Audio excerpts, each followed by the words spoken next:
ঠিক একদিন আগেই যিনি ফেসবুকে লিখেছিলেন, আল্লাহ ছাড়া এই জমিনের নিচে আর কাউকে ভয় পায় না, ভাবা যায়।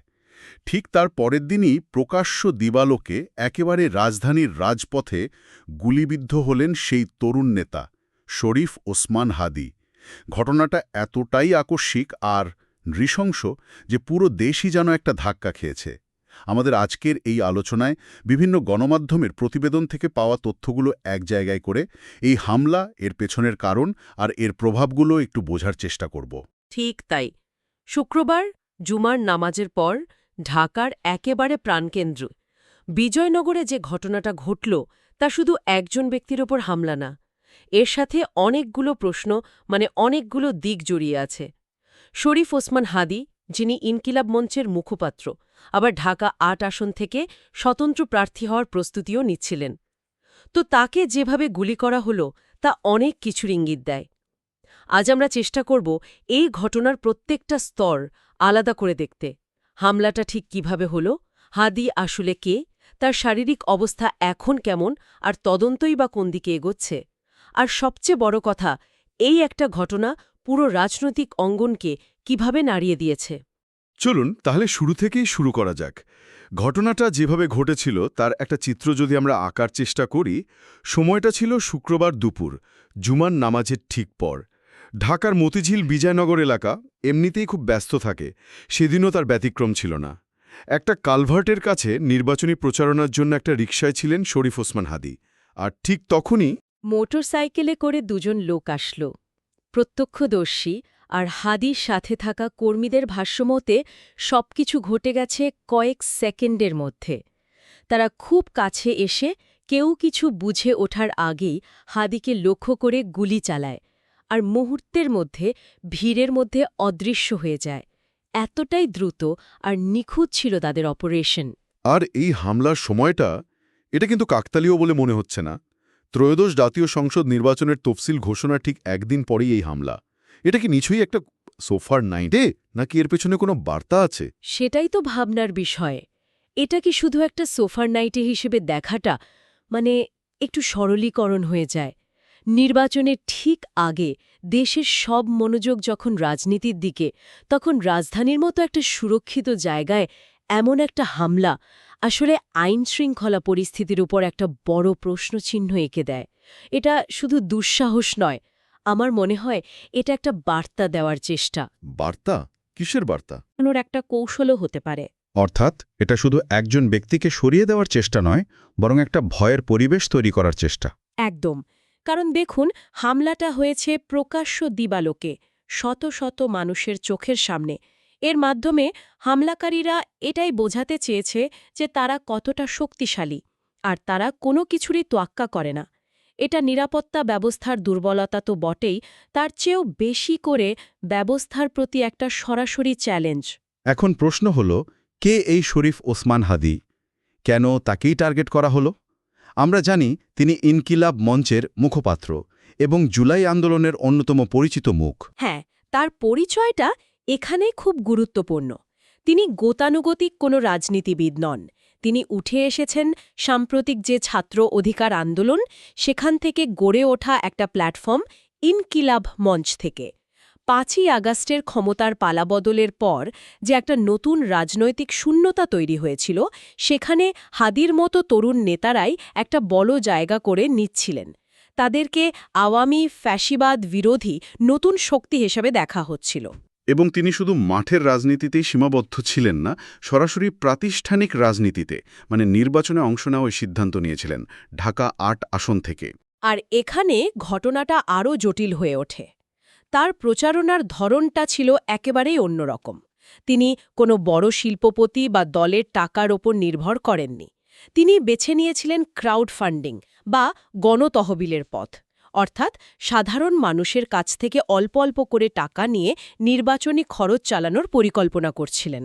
এই ক্রাউড ফান্ডিং বিষয়টা তাকে সাধারণ মানুষের কাছে খুব জনপ্রিয় করে তুলেছিল, তাই না? তাকে একটা গণমানুষের নেতা হিসেবে দেখা হচ্ছিল। জনপ্রিয় তো বটেই, কিন্তু এর পেছনের তাৎপর্যটা আরও গভীর। এই ক্রাউড ফান্ডিংয়ের মডেলটাই কিন্তু একটা বিরাট ব্যাপার। এটা শুধু টাকা তোলার একটা নতুন পদ্ধতি নয়, এটা আমাদের দেশের প্রচলিত রাজনৈতিক দলগুলোর ক্ষমতার মূল ভিত্তির ওপর একটা সরাসরি চ্যালেঞ্জ। দশকের পর দশক ধরে আমাদের রাজনীতি চলে আসছে মূলত দুটো জিনিসের ওপর, টাকা আর সাংগঠনিক শক্তি, যা প্রায়শই পেশি শক্তিতে পরিণত হয়। হুম। যখন একজন নেতা দেখান যে বড় কোনো পৃষ্ঠপোষক বা কালো টাকার মালিক ছাড়াই শুধুমাত্র জনগণের টাকায় রাজনীতি করা সম্ভব, তখন সেটা অনেকের জন্যই একটা সরাসরি হুমকি হয়ে দাঁড়ায়। তার মানে তিনি শুধু একজন প্রার্থী ছিলেন না, তিনি একটা বিকল্প রাজনৈতিক মডেলের প্রতীক হয়ে উঠছিলেন। ঠিক তাই, তিনি প্রমাণ করতে চাইছিলেন যে রাজনীতি করতে কোটি কোটি টাকা লাগে না, মানুষের সমর্থনই আসল শক্তি। এই ধারণাটা যদি সফল হয় তাহলে তো অনেক প্রতিষ্ঠিত রাজনৈতিক শক্তির ভীতি নড়ে যায়। তাই হাদির ওপর হামলাকে শুধু একজন ব্যক্তির ওপর হামলা হিসেবে দেখলে হবে না, দেখতে হবে একটা নতুন রাজনৈতিক ধারার অঙ্কুরেই বিনাশ করে দেওয়ার চেষ্টা হিসেবেও। এটা অনেকের জন্যই অস্বস্তির কারণ ছিল। এটা একটা খুবই গুরুত্বপূর্ণ পয়েন্ট। এবার একটু তার শারীরিক অবস্থার দিকে নজর ফেরাই। হামলার পর যা ঘটেছে তা ভয়াবহ। গুলিবিদ্ধ হওয়ার পর তাকে রক্তাক্ত অবস্থায় ঢাকা মেডিকেল কলেজ হাসপাতালে নেওয়া হয়, আর সেখানে নেওয়ার পরই তার অবস্থা এতটাই গুরুতর ছিল যে তাকে লাইফ সাপোর্টে রাখতে হয়।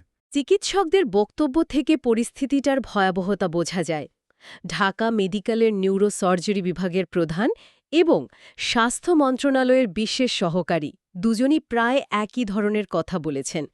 একটি বুলেট হাদির বাম কানের ওপর দিয়ে মাথায় ঢুকে ডান দিক দিয়ে বেরিয়ে গেছে।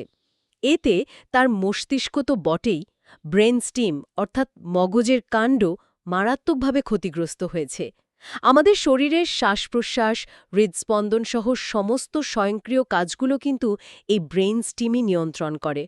এখানে আঘাত লাগা মানে জীবন-মৃত্যুর সীমারেখাটাই মুছে যাওয়া। এটা শুনেই তো শিউরে উঠতে হয়। আমি পড়ছিলাম যে প্রচুর রক্তক্ষরণের কারণে তাকে বেশ কয়েকবার কার্ডিয়াক অ্যারেস্টও মোকাবেলা করতে হয়েছে। চিকিৎসকরা তার মাথার খুলির একটা অংশ খুলে রেখে মগজের চাপ কমানোর জন্য একটা অত্যন্ত জটিল অস্ত্রোপচার করেছেন। একটা রাজনৈতিক মতাপার্থক্যের কারণে একজন তরুণের জীবন এভাবে শেষ হয়ে যেতে পারে, এটা ভাবা যায়? দুর্ভাগ্যজনকভাবে এটাই এখন বাস্তবতা। চিকিৎসকরা খুব স্পষ্টভাবেই বলেছেন অবস্থা খুবই ক্রিটিক্যাল এবং আমরা কোনো আশার কথা শোনাতে পারছি না। তারা আরও জানিয়েছেন বুলেটটা বের করা গেলেও মস্তিষ্কের ভেতরে এর কিছু অংশ বা ফ্র্যাগমেন্ট রয়ে গেছে, যা পরিস্থিতিকে আরও জটিল করে তুলেছে। তাদের মতে এ ধরনের রোগী যদি অলৌকিকভাবে বেঁচেও যান, তার স্বাভাবিক জীবনে ফেরার সম্ভাবনা নিয়ে কোনো ভবিষ্যদ্বাণী করা প্রায় অসম্ভব। পরে তো পরিবারের সিদ্ধান্তে তাকে উন্নত চিকিৎসার জন্য এভারকেয়ার হাসপাতালে নিয়ে যাওয়া হয়। একদিকে যখন একটা তরতাজা প্রাণ মৃত্যুর সাথে লড়ছে, অন্যদিকে তখন তদন্ত শুরু হয়েছে। ঘটনার পরপরই পুলিশ, র্যাব, সিআইডির ক্রাইম সিন ইউনিট সবাই ঘটনাস্থলে ছুটে যায়। আলামত সংগ্রহ করা হয়েছে, গুলির খোসাও উদ্ধার করা হয়েছে বলে জানা গেছে। সিসিটিভি ফুটেজ বিশ্লেষণ করা হচ্ছে। কিন্তু এর মধ্যেই হাদির এক সমর্থকের কাছ থেকে এমন এক চাঞ্চল্যকর দাবি সামনে এসেছে যা পুরো ঘটনাকে অন্যদিকে ঘুরিয়ে দিতে পারে। তার ভাষ্যমতে হামলাকারীরা অপরিচিত ছিল না। এক মিনিট, অপরিচিত ছিল না মানে তারা কি পরিচিত মুখ ছিল? কারণ এটা যদি সত্যি হয় তাহলে তো পুরো তদন্তের মোড় ঘুরে যায়। এটা তখন আর কোনো এলোমেলো সন্ত্রাসী হামলা থাকে না, বরং একটা অত্যন্ত পরিকল্পিত ইনসাইডার জব বা ভেতরের কারো কাজ হয়ে যায়।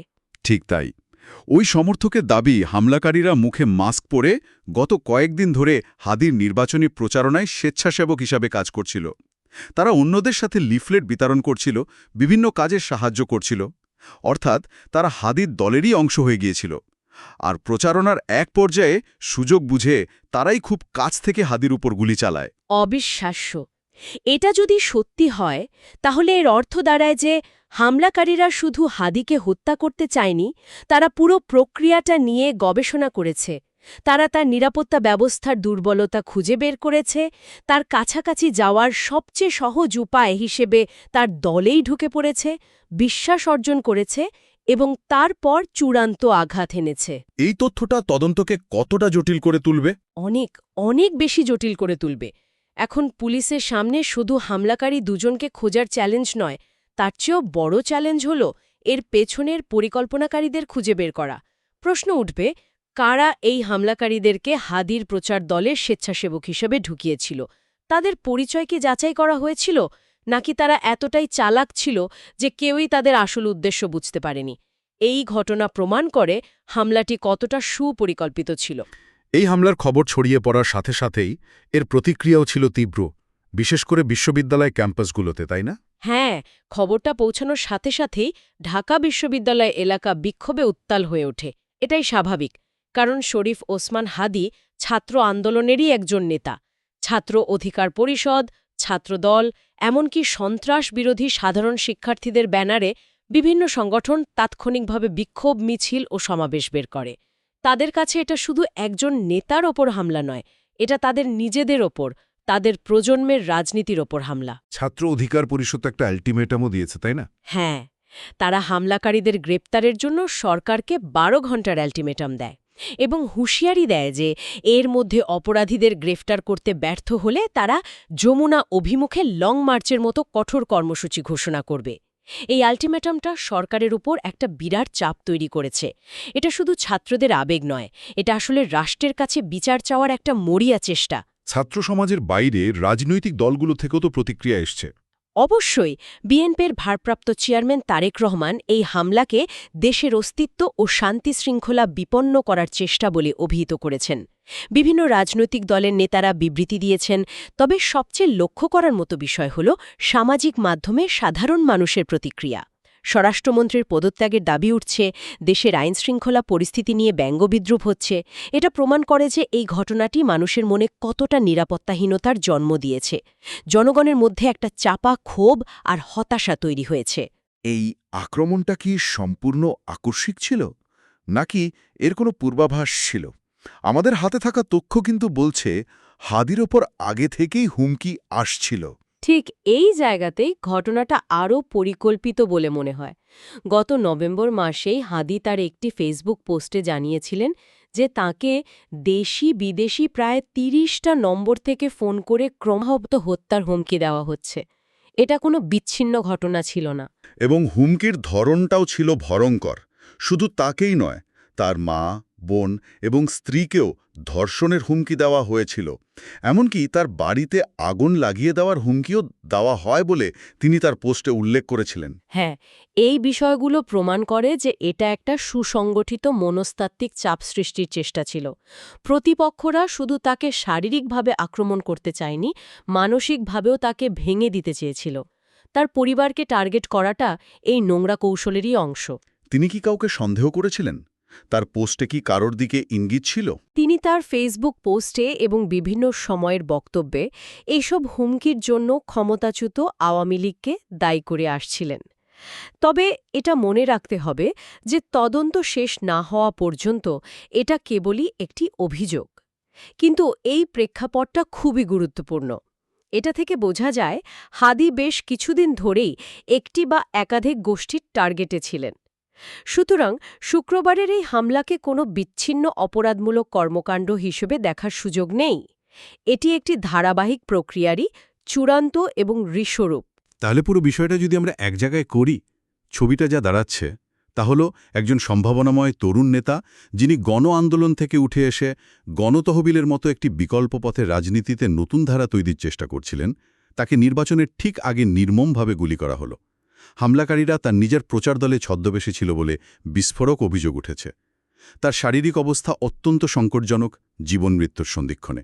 আর এই একটা ঘটনাকে কেন্দ্র করে ছাত্র সমাজ থেকে শুরু করে পুরো রাজনৈতিক অঙ্গন উত্তাল হয়ে উঠেছে। একদম। এই আলোচনায় আমরা তথ্য উপাত্তের ভিত্তিতে বোঝার চেষ্টা করলাম যে কারা গুলি চালিয়েছে বা এর পেছনে কি কি সম্ভাব্য কারণ থাকতে পারে। কিন্তু আমার মনে হয় এর চেয়েও বড় প্রশ্নটা হয়তো অন্য কোথাও লুকিয়ে আছে। যে ব্যক্তি প্রচলিত রাজনীতির দূষিত বৃত্তের বাইরে গিয়ে রাষ্ট্র সংস্কারের কথা বলছিলেন, যিনি সাধারণ মানুষের টাকায় নির্বাচন করার মতো দুঃসাহস দেখাচ্ছিলেন, তার ওপর এমন নৃশংস আক্রমণ কি দেশের রাজনীতিতে নতুন কোনো কণ্ঠস্বর বা নতুন কোনো ধারার উত্থানকে স্তব্ধ করে দেওয়ার একটি শীতল বার্তা?